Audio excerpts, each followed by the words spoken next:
The Voice Teacher Podcast.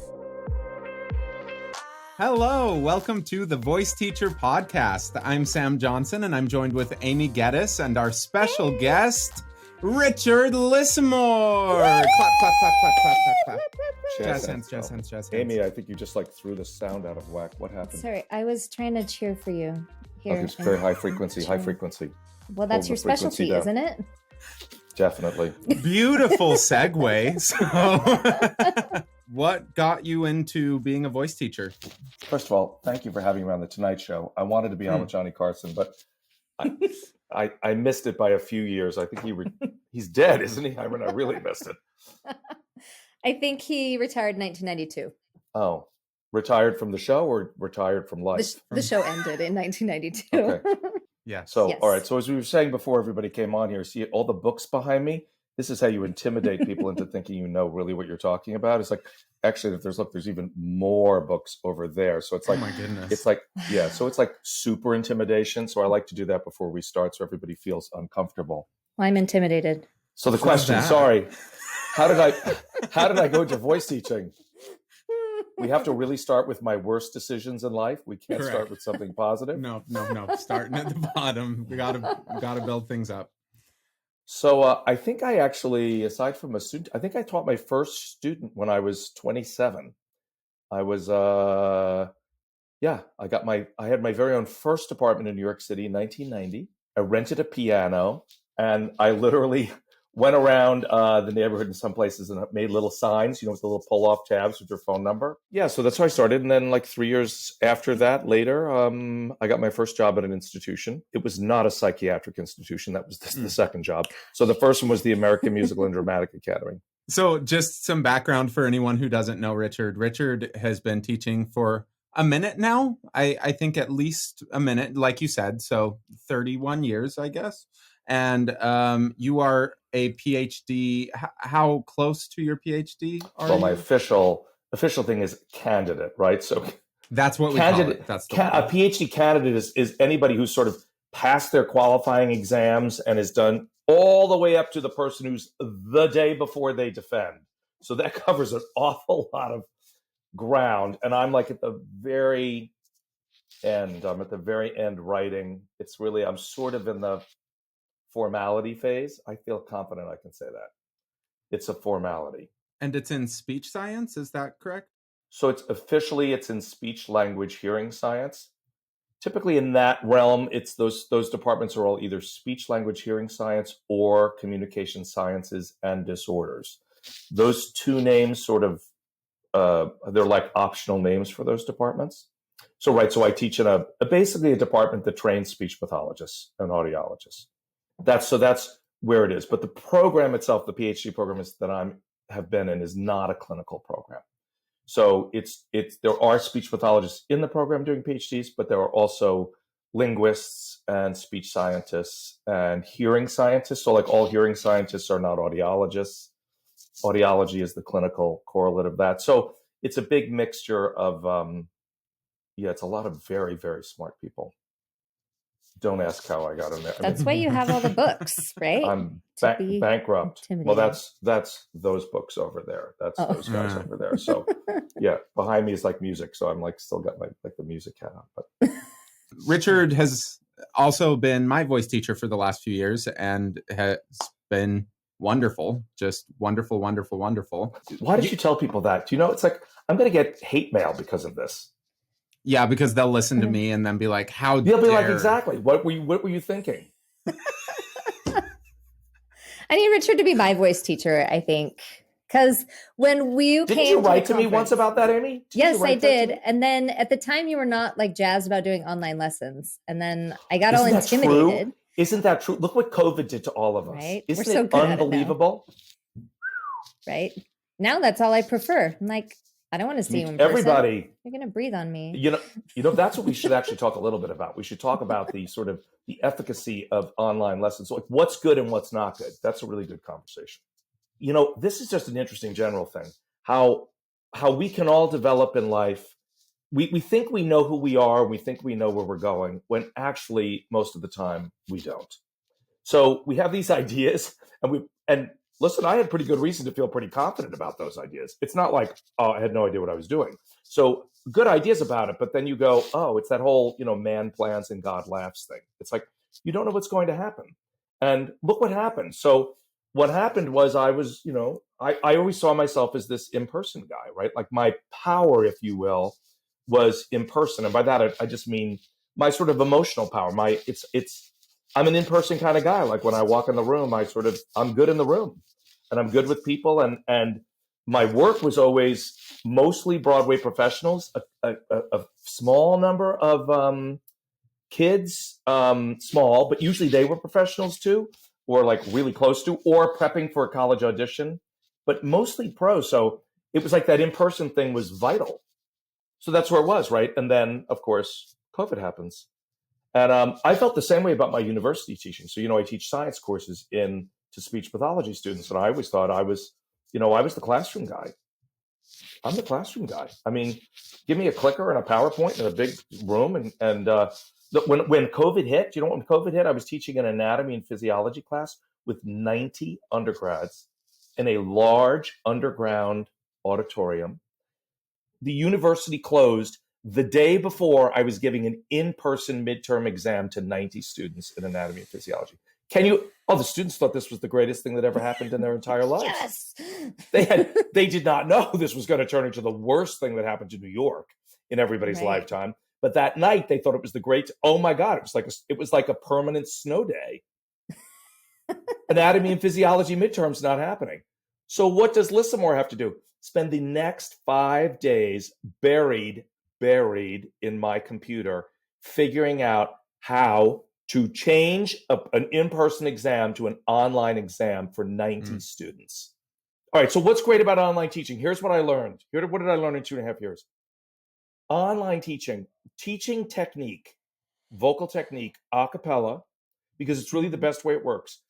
That turned out to be a real gift for me as a teacher, as a listener, to hear the purity, to be able to show somebody, for example, just to do something really simple, like if I did, ma, ma, ma, ma, ma, and then to hear a student back go, ma, ma, ma, ma, ma, and to really hear, for really the first time in my life after 30 years, I was really hearing the details of the intonation of every note, that it wasn't this like, ma, ma, ma, ma, ma, ma, ma, ma, ma, ma, ma, ma, ma, which is people get into this mindless thing, and you realize when you go a cappella, you're like, wow, that your intonation's really poor. Hold on, let's fix that. And almost everybody I find fix their intonation quickly and quite accurately and beautifully with just a little bit of nudging, a little attention. All of a sudden, they get real good at the intonation. So it was good for that. But as the listener, it was also really good for you to hear the voice without.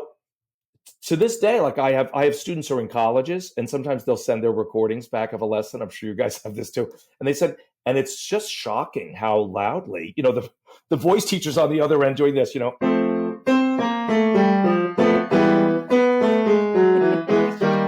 you're like, louder.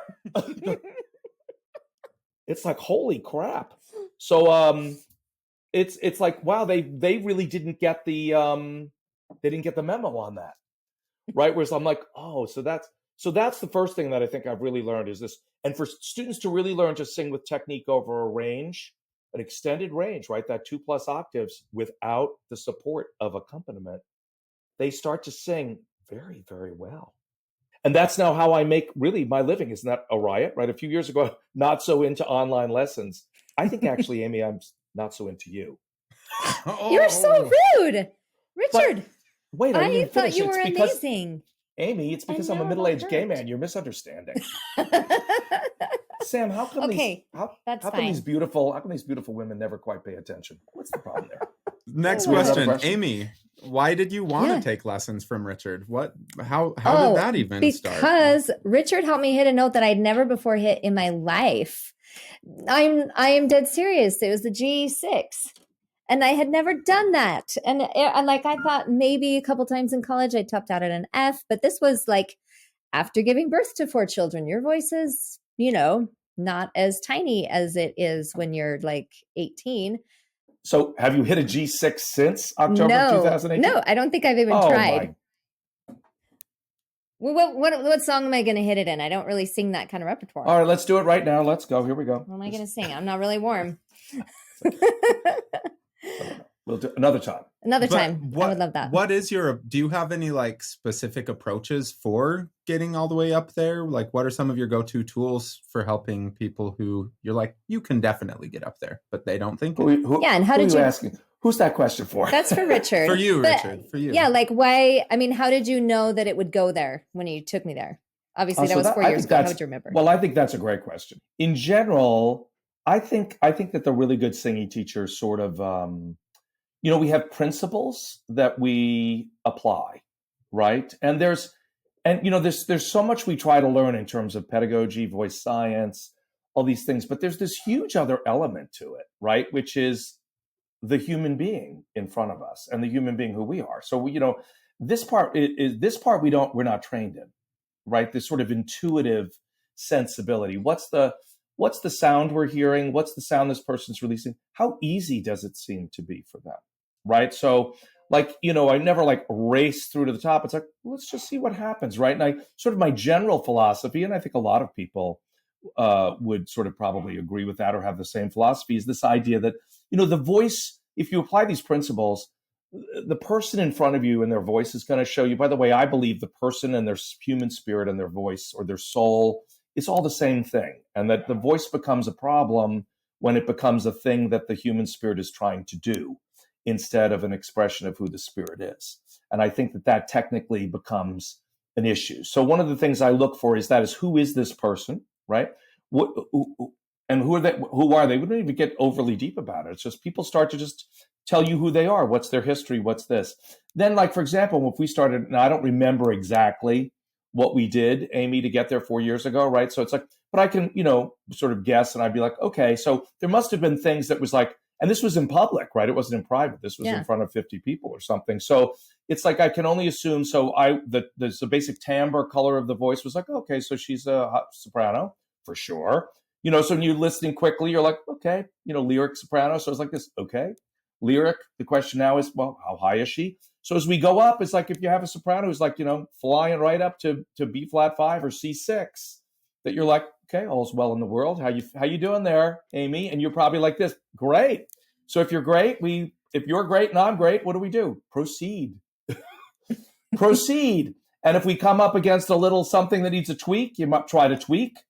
And if they get it, you go, how you feeling there? They're like, great. You're like, great, let's proceed. Whereas if you try a little tweak and it didn't work very well, you might try another tweak, right? And if that doesn't quite go yet, then that's where I'm always big on the school of retreat.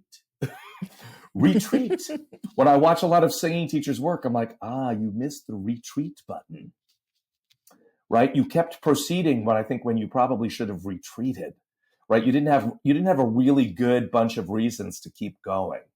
You maybe should have stopped and said, let's, for today, for now. And why would it be? It's like this, I don't know why it is. Half the time, the students in front of you, you don't know them that well, right? Maybe you've had a few sessions with them. You don't know the full history, so you wait and see. So how do we get to a G6? So all sorts of things were leading us there, right? So I exhorted you on to the moment. Why? Because you were leading yourself there. It wasn't some, magic potion on my part. You were the setup was right too. It's like, if the setup is right, meaning if the middle's not too heavy, if the voice is if the production's not too intense, meaning too perceptually too loud, if the person sounds like they're in a good groove, all's going well. It's like, all's well in the world. Away we go. Right. And then, you could have a young mezzo and it's like all of a sudden at B flat 5 at the top, you're like, okay, back down we go. I mean, you can't make something happen. God knows a lot of singing teachers try to, but I don't think it's ever wise because it's unlikely also that the client's going to feel comfortable doing it again. Like Amy, see, I took her to the G6, never did it again. So you see what an effective teacher I am. Very effective. Very effective. Yeah, the work stuck. Boom. Well, I haven't had a reason to go up there, I should say. Well, let's talk about that for a second. Let's do it. Let's talk about that. So why would you, like, for example, if you're not a coloratura soprano who's singing in the opera, right? If you're not going to be singing the Queen of the Night or, you're not going to be singing Olympia and the Tales of Hoffman, or you're not singing a big coloratura role, why would you want to go to G6? Well, the answer to that would be, for me, is if that is part of your anatomical, physiological, spiritual experience of your voice, you should be using it. There's a benefit to using the full range of the voice for people throughout the full lifetime of the person, because it's going to keep the voice flexible, and it's going to give you, right, another time, some people are very familiar with my work on what I call the octave rule, right, which is a general rule about the highest note that women, in particular sopranos, sing in their head voice, right? In this example, C6, is about what you should expect the belt voice to do an octave lower. So your Elphabas in Wicked, who are belting F5s, like an Idina Menzel and all these gals, they're all coloratura sopranos. They may have never sung up there, but I'd almost bet my life on it that they're coloratura sopranos. So when people say in Wicked, oh, the Glinda and the Elphaba are completely different voices, I always say, oh, that's interesting. I think they're the same exact voice type. They just both use the voice differently, right? So Glinda's singing in her legit soprano voice, Elphaba's in her belt voice, but Glinda for sure is probably a very, very lyric soprano or soubrette, maybe a lyric coloratura. Elphaba's definitely coloratura if she's belting high, sustained high Fs. You're not going to see this from a mezzo soprano. You're not going to see sustained E's and F's from. So the octave rule is not meant to be an absolute. It's meant to be a guide, especially when you're dealing with younger women, to say, so if I had a younger coloratura soprano, well, why would I want to sing to G6 if I'm never going to use it? The first answer to that is, well, you never know if you're going to use it. We don't know that. Just because somebody hasn't written it yet doesn't mean it's not going to happen.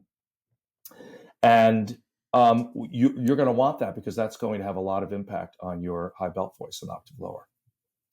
And that has to do with formants, harmonics. That has a lot to do with that particular routine. No, I wanted to go back because you said you wanted to go back to this, how I said after having babies, my voice wasn't as tiny. Okay. Yeah. What do you mean about that? Tell us about that. Tell us. No, I think, listen, I love the language we use, and I mean that with affection. I do. I think we are so connected to our voices, singers and singing teachers, that we talk about it in these sort of absolutely moronic terms that make perfect sense to us and probably make perfect sense to even each other. And that's what's even crazier about it, right? It's like we use these insane things we say that actually, I dropped the ball, sorry, that mean nothing. So it's like, but you mean something. So the question is, what do you think you meant? And let's see if we can put that in perspective. Okay, well, you're going to make fun of what I say no matter what. So, here we go. That's not true. That's not true. Oh, it is, though. I know it is. You can't lie to me, Richard. No, go ahead. Okay. No, I've got it under control. I'm sure you do. Okay, so, no, what I'm thinking is, I guess my understanding is, and after reading Joanne Bozeman's Singing Through Change, just kind of seeing how the hormones affect the voice and can often deepen the voice. And I associate a bigger voice with, or like a thicker instrument, I should say, with a bigger voice, and a smaller instrument with a tiny voice. Okay. Because I've kind of perceived myself as having a tiny voice. I mean, listen to me talk. It's like this big, So I feel like my voice is definitely deeper. I can hit a lot lower notes. I mean, I often sing down to a low C with my students, but again, not like in music, but I can vocalize down there. But I feel like my voice is just deeper than it used to be before I had kids. Even if I go back, like I had a lesson with Dean back in college, and I was singing Have Yourself a Merry Little Christmas, and it went down to an F sharp, and he's like, oh, that's too low for you. And even a few years ago when I was doing some recording for him, he's like, well, never mind that key's too low. I'm like, I know what you're talking about. This feels great to me. But he felt like it was too low for me. So I don't know, just timbre wise. But I definitely feel like my voice is lower now than it used to be. But that doesn't mean that I can't still sing as high or almost as high as I used to as a young girl, obviously, because you got me to go really, really high. Does that make any sense? It does. That was a very serious answer. So I know. No, it does. So here's the thing. So the idea, I think you said, right, so you sort of associate, you said tiny voices with a tiny instrument and a big voice with a big instrument, right? So Yeah. the language there is interesting in that people who maybe, and maybe some of the voice teachers who are listening, is anybody there? Hello? Is anybody? Okay. Um, the thing is, what makes what we call the bigness of a voice, right, or the tininess of a voice? So this is complex, right? So without getting overly complex, I just want to say, so let's just, if we dealt with female voices, let's say a dramatic soprano versus a lyric coloratura, right? It's not the instrument per se that's larger. So the larynx isn't larger. The tissue isn't necessarily denser or thicker. The question really is, what happens is it has to do with what is the strength of the signal, of the sound signal that is put into the vocal tract by the vocal folds. Now, the strength of that signal is, in short, it has to do with, as the vocal folds oscillate right back and forth doing this, their ability to hold, to get this sort of transglottal pressure. You end up with pressure underneath the folds, then they blow apart, right? And we refer to subglottic pressure, which is kind of a nice thing for us to focus on. But remember, the subglottic pressure is quite fleeting, right? Because it's like subglottic, gone, subglottic pressure, it's gone very fast. So it's like pressure, flow, pressure, flow, pressure, flow. So really what matters is every time the vocal folds come together, you have sort of a pressure increase below the folds and a drop in pressure above the folds, a sort of transglottal pressure difference, right? Which Dr. Tietze talks about in his 1994 book, and other people talk about. But it's the drop in the pressure above the vocal folds that is the sound wave. So that's what creates that sort of vavoosh. There goes your sound wave. So what people perceive as a size of a voice has to do with the amplitude of that size, that sound wave, right? So was it this voom voom voom, or was it voom voom? So it was, was it ah ah ah ah? What are these? The amplitude has to do with how successful, if you will, you were at sort of momentarily holding back the air to give you that strong sound wave impulse. That's number one. So that has to do, that the size of the voice has to do with that more than anything else. Is there anything physically that like encourages that to happen, or how much? Well, so this is an interesting thing, right? So you have the sort of the respiratory mechanism, right? The built-in elasticity of the respiratory mechanism, the ability to get that air moving. Then everybody's vocal folds are different. There's this combination of muscle, cartilage, elasticity is a biggie, right? If the vocal folds are sort of really, it depends on how flexible they are or how stiff they are, the folds themselves, and what this impulse is. There's a lot about this we don't understand. So this is sort of theoretical understanding. So certainly we understand the basics of it. For example, the male instrument, the larynx is larger.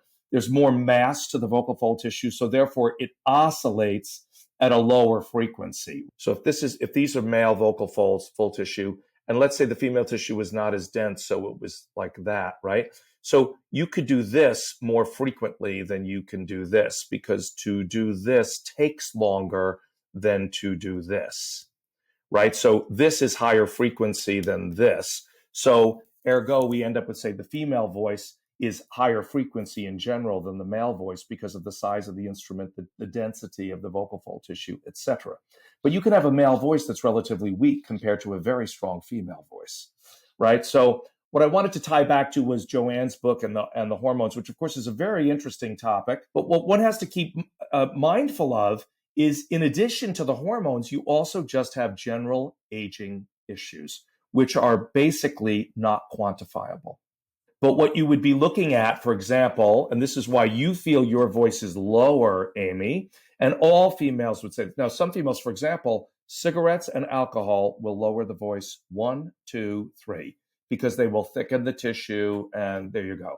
But as you age, your larynx starts to sit lower in the neck, which means the overall tube or the vocal tract gets longer. And because of that, you start to the resonances, the frequency, resonant frequencies drop. So that changes things too.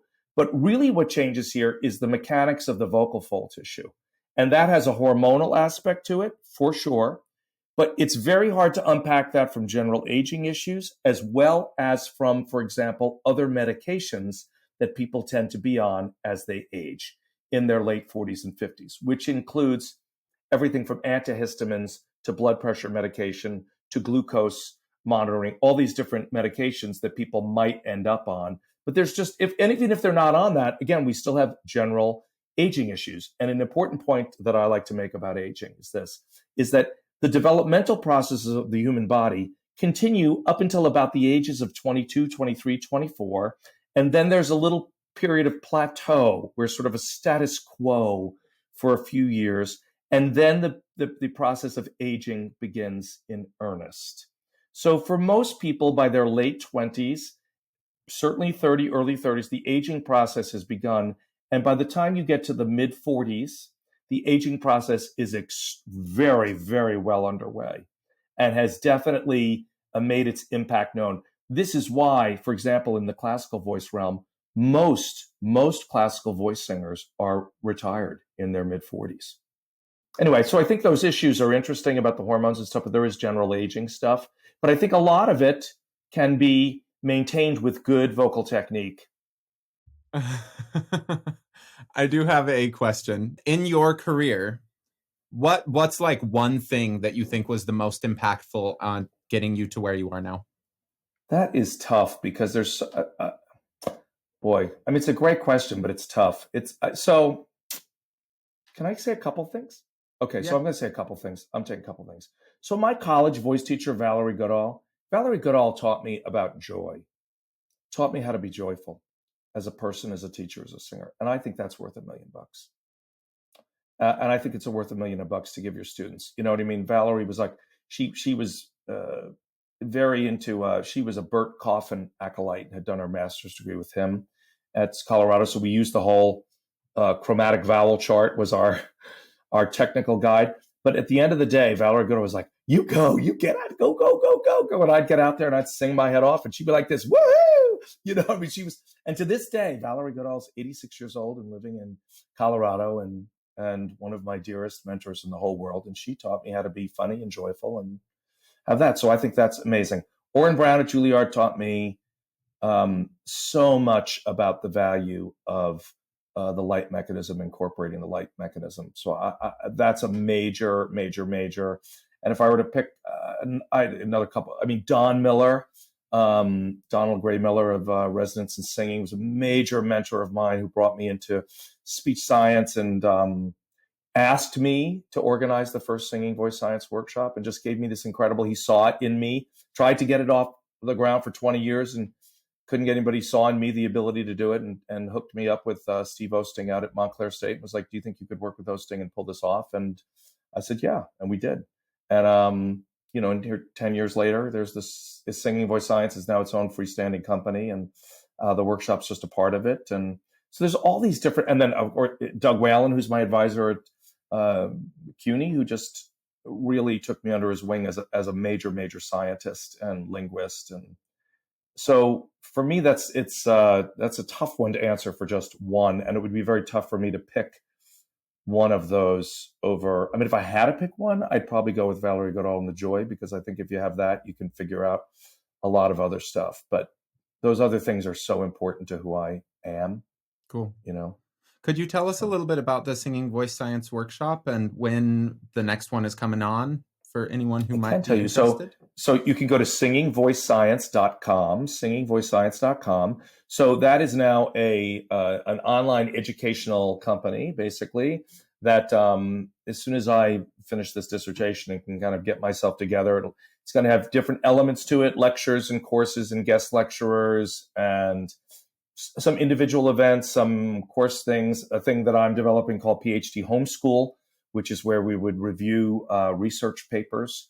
Pick a research paper, everybody reads it. I would sort of do an outline with people, maybe have the author come on, maybe 2 or 3 sessions on a research paper and teach everybody how to be really critical in the reading of a research paper and not think, oh my gosh, it's amazing because it's in this journal. It's like, let's just look at it carefully and fair-mindedly and see what the question was and see if we think they successfully answered the question and if the answers they came up with seem reasonable, as opposed to overstated or something of that sort. or they said they didn't have something, but I think they did have something. Sometimes you see that there's something in the data. You're like, I actually think they had something right over here that they seem to have missed, but they were after this other thing, so they missed it. So then the Singing Voice Science Workshop, it's called Donald Gray Miller's Singing Voice Science Workshop. So the workshop is named after Don Miller. It's been named after him for the last 3 years. So it's technically supposed to be at Columbia University. That is our new physical home. We were at Montclair State University for years, and faculty changes and people leaving and retiring and moving made the move, a smart move to Columbia. Gene Goffey-Finn, who's at Teachers College Columbia, is a good friend of mine. We taught at AMDA together 30 years ago. So we're sort of simpatico on these different ideas and things. So it's June 7th to 9th of 2023. The workshop works beautifully online. People have taken it. Sam, you've taken it multiple times. 2 years. And the science thing is also amazing on the computer because people are right up front. They can see it. It's actually easier than when you're in a big lecture hall with 75 people and the screen is 40 feet away and you're like, what? Where's the harmonic? I don't see it. What do you mean the second what? The resonance, the form? What's a formant? The forming what? So it's much easier, I think, when people see it on screen. They have a really good shot at it. So so they can go to singingvoicescience.com. You can just become a member. It's no charge to become a member. You can join the email list, and we don't blanket you with emails. We do not send out thousands and thousands of emails. I'm very careful about that. When we have something to announce, we announce it, and maybe there's a couple announcements about it, and that's the end of it. We don't bang people over the head 3 times a week. It's like God help you if you give $5 to somebody's political campaign. They give your email and your phone number to everybody from here to Guatemala, and you will be. Have you tried it? Try it. Give $5 to somebody, and you are going to get 50,000 emails and text messages, right? So that will not happen with Singing Voice Science. Are there any videos available right now? Any recordings of right now? We call the 8. There's a series of 8 lectures that they serve often as pre-workshop lectures, but they're general lectures on anatomy, physiology, acoustics. There's a separate one on Voce Vista, introduction to Voce Vista. There'll be more of that stuff, more and more content as we get up and running. But I'm also redoing richardlissemore.com, my other website. That Singing Voice Science was redone. That whole business was reimagined the last year and a half. No wonder I can't finish my dissertation. And then richardlissemore.com is in the throes of, I should have shown you, I should have brought up I have a new logo and everything. Oh, we'll send it Next to time. us. Maybe we Yeah, can it's like my name's it. in it. My name's in it too. Your name? Yeah. That's Yeah, amazing. I know. I was going to use yours, Amy, but I thought that would be rude. Yeah. He Gosh. respects you too much. Yeah, I do. So much. I have a lot of respect for you. People can also see the recording of the 2018 IVTOM conference where you teach Amy if they go to ivtom.org/events. Oh my God, even I want to do that. Yeah, it's there. You can watch yourself so you can teach all your I want lectures. to go back and I want to hear your high G, your G6, I need to go back and listen to it. It's been a while. something like that, right? Yeah. That was it. That was it. Yeah. Right there. That was it. That was it. That was Right? it. What's the difference between a 4 and a 6? What's the difference? It's fine. 2 They're all sizes. numbers. 2 sizes. Exactly. No size shaming. Well, thank you so much for coming on. Thank you, Richard. Oh, thank Yeah. you This for was so having me. It was a fun. pleasure. Loved it. Thank you for listening to the Voice Teacher Podcast brought to you by IVTOM, International Voice Teachers of Mix. Your co-hosts are Sam Johnson and Amy Geddes. Learn more about IVTOM at ivtom.org and find Sam Johnson at vocalese.net and Amy Geddes at breakthrough-studios.com. Voiceover and theme song by Maz Mazak, and this podcast is edited by Amber. You have been listening to The Voice Teacher Podcast.